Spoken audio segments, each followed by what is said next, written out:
नमस्कार दोस्तों, स्वागत है आप सभी का भारतीय एस्ट्रोलॉजी चैनल पर। मेरा नाम है अर्पित शुक्ला।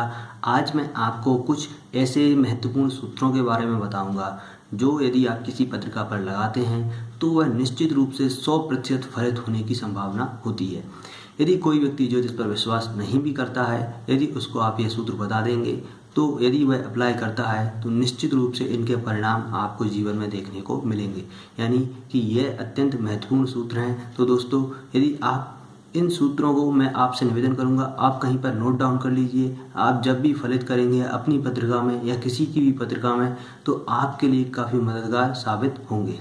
तो चलिए शुरू करते हैं अपने इस वीडियो को।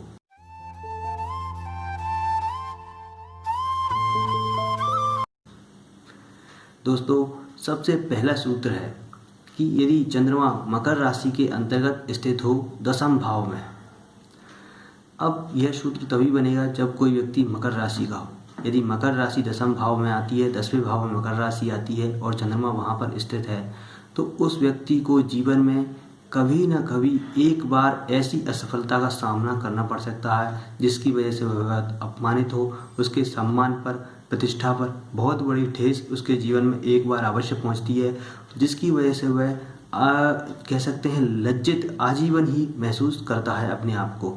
तो इस प्रकार की योग के बारे में आपने शायद पहले नहीं सुना होगा, लेकिन यदि आप इसको अप्लाई करेंगे तो 100% रूप से आप इसको सत्य ही पाएंगे। अब बात करें अगले सूत्र की। यदि चंद्रमा के साथ में शनि राहु अथवा राहु मंगल की युति हो, यानी 2 पाप ग्रह चंद्रमा के साथ होने चाहिए। यह पाप ग्रह शनि राहु केतु मंगल, यानी 2 पाप ग्रहों का प्रभाव यदि चंद्रमा पर पड़ता है तो वह व्यक्ति की मानसिक स्थिति काफ़ी दयनीय होती है। कई बार व्यक्ति पागलपन का शिकार होता है। मानसिक दुर्बलता यहाँ पर भरपूर मात्रा में देखी जाती है। व्यक्ति को कहीं ना कहीं मानसिक रूप से स्वास्थ्य पर प्रभाव पड़ता है, मानसिक पीड़ा, और कहीं मानसिक पागलपन नहीं है तो अनावश्यक रूप से चिड़चिड़ापन, गाली गलौज करना, यानी कह सकते हैं कहीं ना कहीं बुद्धि भ्रम और दिमाग से संबंधित कोई ना कोई उसको परेशानी अवश्य देखने को मिलती है। यदि 2 ग्रह एक साथ चंद्रमा पर प्रभाव डालते हैं, शनि मंगल हो, मंगल राहु हो या केतु भी हो, तो भी यह देखने को मिलता है। और कई बार यदि चंद्रमा के साथ विपरीत, चंद्रमा के साथ यदि पाप कर्तरी योग बनता है, यानी 2 पाप ग्रह चंद्रमा के अगल बगल के घर में भी स्थित हैं, साथ में नहीं है, तो भी यह नकारात्मक परिणाम, चंद्रमा के अत्यंत भीषण नकारात्मक परिणाम देखने को हमें मिलते हैं। व्यक्ति को भारी मात्रा में मानसिक यातना, वेदना जीवन में अवश्य सहन करनी ही पड़ती है।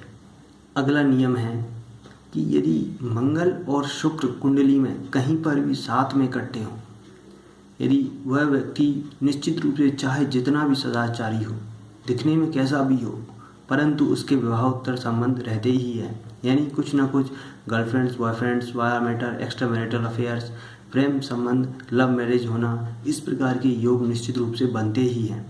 यानी शुक्र और मंगल की युति यदि पत्रिका में आपको दिखाई देती है तो यह अकाट्य योग है कि व्यक्ति के कहीं ना कहीं अन्य संबंध हो सकते हैं।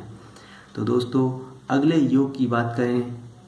अगला योग यह है कि यदि आपकी जन्म कुंडली के दूसरे भाव में मकर राशि आती है और उस मकर राशि में आकर के मंगल विराजमान हो जाएं, तो 2 तरह के परिणाम हमें जीवन में देखने को मिलते हैं। यदि आप महिला हैं तो आपके पिता का स्वभाव गाली देने वाला होगा, यानी बात बात में गंदे शब्दों का प्रयोग करना और गाली देना, इस प्रकार की चीज़ें देखी जा सकती हैं।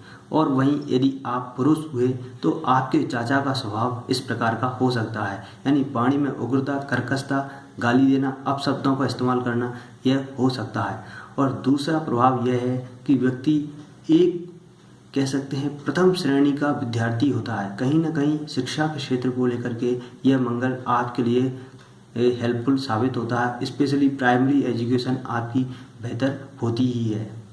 अगला योग यह है, यदि शनि कुंडली में तुला लग्न में स्थित हो और तुला लग्न में ही शनि स्थित होगा तो व्यक्ति निश्चित रूप से विद्वान होता है और प्रथम श्रेणी का विद्यार्थी होता है, यानी शिक्षा को लेकर के यह बहुत ही अच्छे सुयोगों का निर्माण व्यक्ति के जीवन में करता है।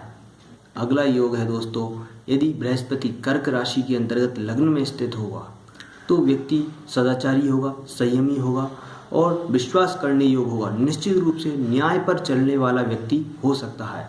यानी कि यहाँ पर बृहस्पति की वजह से निश्चित रूप से व्यक्ति धार्मिक, ज्ञानी और एक तरीके से उसको कहीं ना कहीं गुरु क्या है, एक टीचर है जो हमें ज्ञान देता है। तो व्यक्ति कहीं ना कहीं सलाह देने के लिए अत्यंत ही उपयोगी हुआ है। यानी उनकी दी हुई सलाह सदैव ही सहायक और काम की सिद्ध हो सकती है। अगला योग है, यदि लग्न में मंगल किसी भी राशि के अंतर्गत स्थित है तो व्यक्ति स्वभाव से ही क्रोधी और झगड़ालू प्रकृति का हो सकता है। चाहे कोई सी भी राशि आती है मंगल, तो यह स्वभाव में निश्चित रूप से आते हैं कि व्यक्ति मंगल के अनुसार पराक्रमी, झगड़ालू और कहीं क्रोधी स्वभाव का हो सकता है। अगला नियम है दोस्तों, यदि आपकी लग्न में मेष राशि आती है, यानी मेष लग्न से आपकी जन्म कुंडली स्टार्ट होती है, तो व्यक्ति के अंदर धैर्यहीनता होगी। और कई बार तो धैर्यहीनता इतनी बढ़ जाती है कि व्यक्ति नियत तिथि पर अपनी सफलता सुनने की बजाय उससे पहले ही अपनी असफलता की कहानी या असफलता का परिणाम सुनना ज़्यादा पसंद करते हैं। यानी उनको सफलता के लिए वेट करना बिल्कुल भी पसंद नहीं है। किसी भी चीज़ के लिए परिणामों को अधीरता यहाँ पर स्वभाव में बनती चली जाती है। यदि मेष राशि हो और मंगल का भी एक प्रभाव हो, और इसी तरह मंगल चंद्रमा भी चर राशियों के अंतर्गत भी हो, खास विशेष रूप से तो यदि मेष राशि ही लगन में आ जाती है तो यह प्रभाव देखने को मिल जाता है।